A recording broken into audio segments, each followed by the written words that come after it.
The hidden code beneath Europe's ancient war monuments. Were they built for humans or something else? Part 1. The Forgotten Victories. History, they say, is written by the victors. But what happens when the victors themselves fall silent? Across Europe stand dozens of colossal monuments, raised not in triumph, but in secrecy, decades, even centuries after the battles they're said to honor. Why the delay? Why the erasures? And why do so many of them share the same strange, alien geometry? Tonight we begin a journey, not across time, but beneath it. Beneath the story we were told. Beneath the stone. It all begins with one question. What really happened after the so-called Battle of the Nations in 1813? In Moscow, Berlin, and Leipzig, cities divided by language, yet united by mystery, monuments rise that should never have taken so long to exist. Normally, after a great victory, nations celebrate quickly.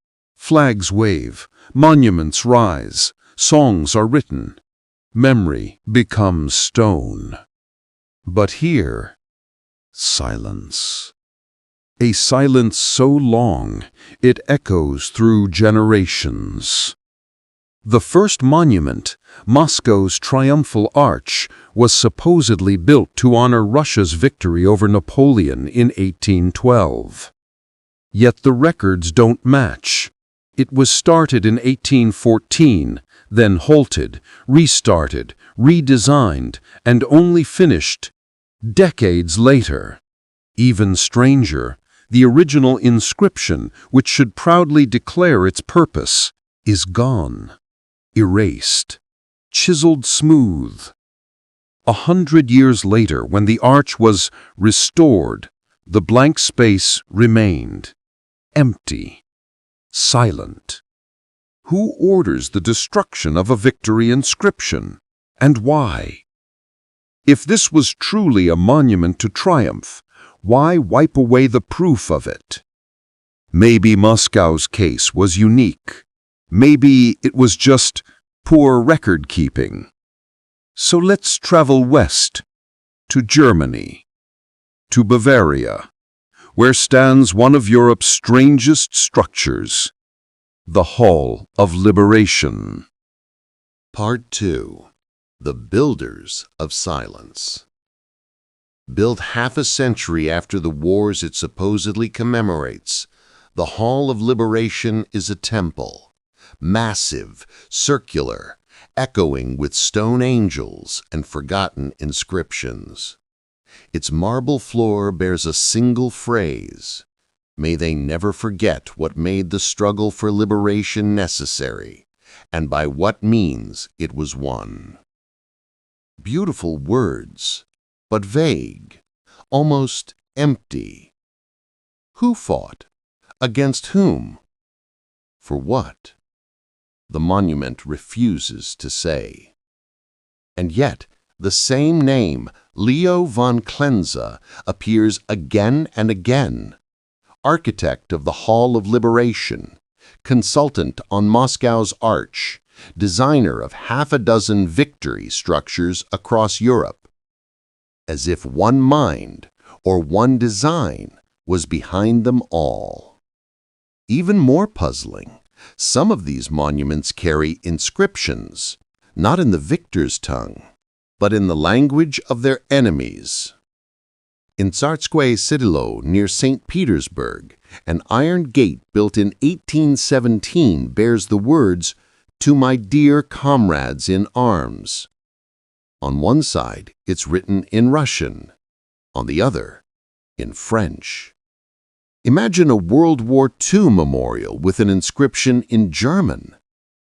It doesn't make sense, unless the enemies weren't enemies at all. So who were they? Allies? Builders? or inheritors of a plan much older than both nations.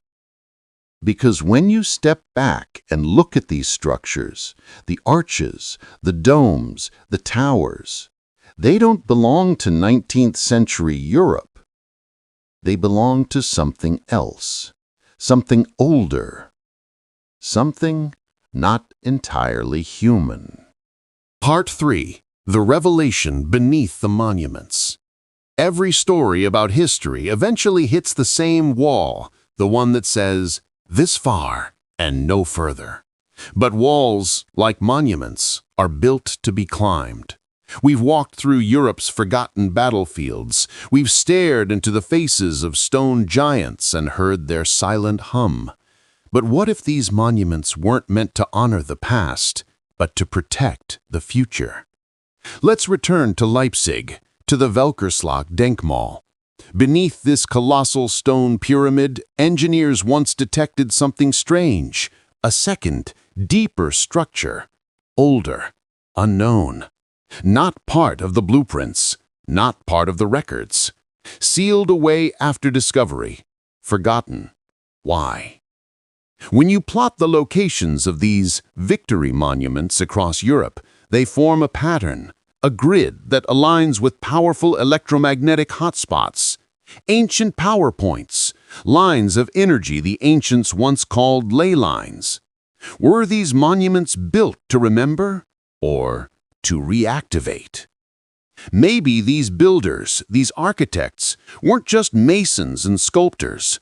Maybe they were engineers of something much older, something meant to stabilize the Earth's energy or to awaken something sleeping beneath it. In 2019, ground-penetrating radar beneath Leipzig revealed chambers aligned with Orion's belt as it appeared 10,000 years ago. Coincidence? Or evidence that the 19th century was restoring something ancient? Maybe the wars weren't fought for land, but for what was buried under it. Maybe the monuments were not memorials, but markers. So next time you walk past a monument, touch the stone. Feel the vibration beneath your fingers. You might just hear a whisper that isn't the wind. Because maybe, just maybe, our greatest victories were never ours at all.